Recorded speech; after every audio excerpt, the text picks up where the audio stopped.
बिस्मिल्लाहिर्रहमानिर्रहीम। अस्सलामुअलैकुम वरहमतुल्लाहि वबरकातुहू। नाज़रीन, आज का हमारा मौजू है कि जब इंसान मरता है तो उसे कैसे पता चलता है कि वो मर चुका है। इंसान को मरने के बाद क्या महसूस होता है। नाज़रीन, इंसान हमेशा ख्वाब देखने का आदी होता है। बाज़ दफ़ा हम लोग ख्वाब में देखते हैं कि हम फोत हो चुके हैं। जब सुबह उठते हैं तो देखते हैं मैं तो अभी ज़िंदा हूँ, तो उस वक्त अल्लाह रब्बुल इज़्ज़त का शुक्र अदा करते हैं कि हम मरे नहीं हैं। जब इंसान मरता है तो इसको क्या महसूस होता है, इसको कैसे पता चलता है कि वो मर चुका है। नाज़रीन, जब कोई मर जाता है उसकी रूह फरिश्ते कब्ज़ कर लेते हैं, पकड़ लेते हैं। जब इस मुर्दे को नहलाया जाता है, कफनाया जाता है, इसको कफन पहनाया जाता है, कब्र में उतारा जाता है और वो रूह सब कुछ देख रही होती है और वो ये बंदा महसूस कर रहा होता है शायद ये ख्वाब हो, यानी कि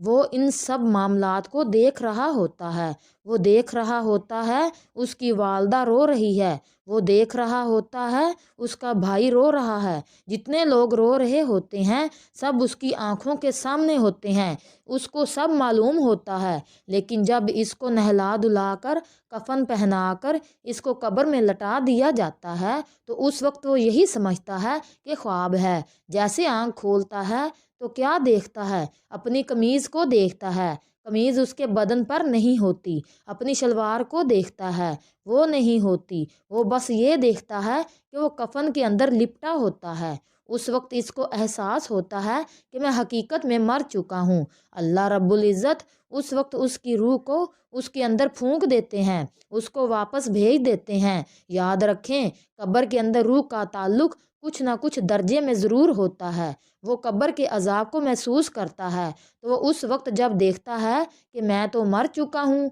कफन है, ये कीचड़ है, ये मिट्टी में लिपटा हुआ हूँ, आंखें खुली हुई हैं, उस वक्त वो ज़ोर ज़ोर से चीखता है। वो नाम ले रहा होता है, अपने बहन भाइयों का पुकार रहा होता है, उसकी चीखों पुकार होती है। लेकिन उस आवाज़ को इंसान नहीं सुन रहा होता। उस वक्त वो परेशान होता है। उस वक्त वो सोचता है कि अल्लाह रब्बुल इज़्ज़त के सिवा कोई नहीं मेरी आवाज़ सुनने वाला।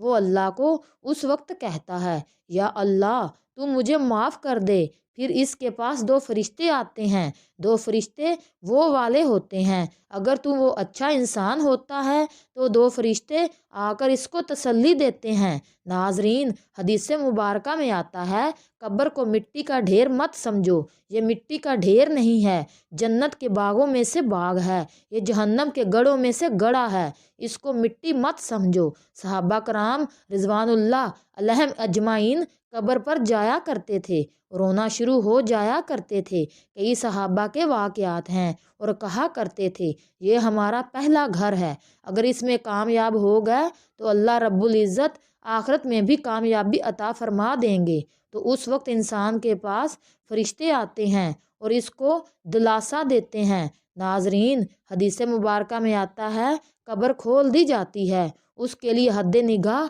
वो इसमें खुश होता है, अपने सवालों का जवाब ठीक तरह देता है। अगर वो बद लोगों में से होता है, बुरा बंदा होता है, गुनाहगार होता है, गुनाहों के अंदर ज़िंदगी गुजारी होती है, झूठ फरेब किया होता है, लोगों का माल खाया होता है, जना करता रहता है, लोगों की चुगलियाँ करता है, हर दुनिया का बुरा काम उसने किया होता है, तो फरिश्ते फिर इसको डरा रहे होते हैं। फिर कब्र में आता है, कब्र उसे जकड़ लेती है, उसकी हड्डियां कुचली जाती हैं, फिर दोबारा से ऐसे ही इसके साथ मामलात होते हैं।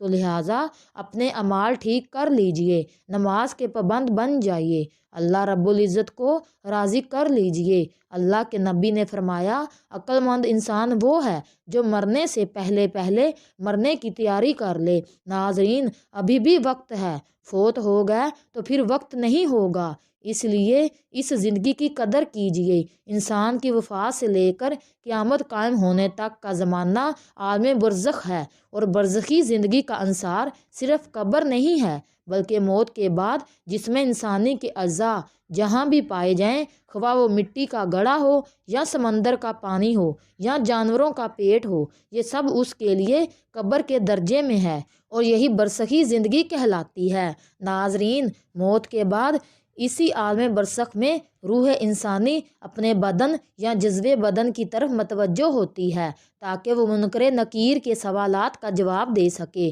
اور پھر اس روح کا جسم کے ساتھ کم از کم اس قدر تعلق ضرور باقی رہتا ہے کہ وہ اس کی بنا پر قبر کی راحت و عذاب کو محسوس کر سکے۔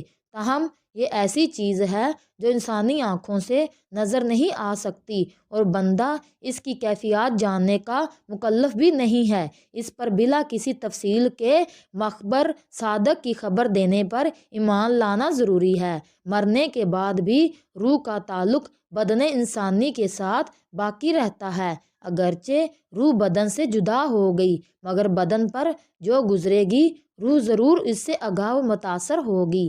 جس طرح حیات دنیا میں ہوتی ہے بلکہ اس سے زائد دنیا میں ٹھنڈا پانی، سرد ہوا، نرم فرش، لذیذ کھانا، سب باتیں جسم پر وارد ہوتی ہیں مگر راحت و لذت روح کو پہنچتی ہے، اور ان کے عکس بھی جسم پر ہی وارد ہوتے ہیں، اور غفلت و اذیت روح پاتی ہے، اور روح کے لیے خاص اپنی راحت و الم کے الگ اسباب ہیں جن سے سرور یا غم پیدا ہوتا ہے۔ یہی سب حالتیں برزخ میں ہے۔ مرنے کے بعد مسلمان کی روح حسب مرتبہ مختلف مقاموں میں رہتی ہے، بعض کی قبر پر، بعض کی چاہ زمزم، بعض کی آسمان اور زمین کے درمیان، بعض کی پہلے، دوسرے، ساتویں آسمان تک، اور بعض کی آسمانوں سے بھی بلند، اور بعض کی روحیں زیر عرش قندیلوں میں، اور بعض کی اعلیٰ علیین میں۔ مگر کہیں بھی ہوں اپنے جسم سے ان کا تعلق بدستور رہتا ہے۔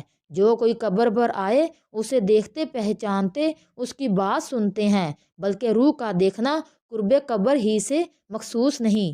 اس کی مثال حدیث میں یہ فرمائی ہے کہ ایک طائر پہلے قفس میں بند تھا اور اب آزاد کر دیا گیا۔ بے شک پاک جانیں جب بدن کے علاقوں سے جدا ہوتی ہیں، عالم بالا سے مل جاتی ہیں اور سب کچھ ایسا دیکھتی سنتی ہیں جیسے یہاں حاضر ہیں۔ ناظرین، حدیث پاک میں ہے کہ جب مسلمان مرتا ہے اس کی راہ کھول دی جاتی ہے جہاں چاہے جائے۔ اللہ تعالیٰ سے دعا ہے کہ اللہ تعالیٰ ہم سب کی قبر کو جنت کا باغ بنائے، اور جتنے لوگ فوت ہو چکے ہیں اللہ تعالیٰ ان سب کو جنت الفردوس میں اعلیٰ مقام عطا فرمائے، آمین۔ ناظرین، ہمارا یہ پیغام آپ کو اچھا لگا ہو تو ہمارے چینل کو سبسکرائب کریں اور لائک کریں۔ جزاک اللہ۔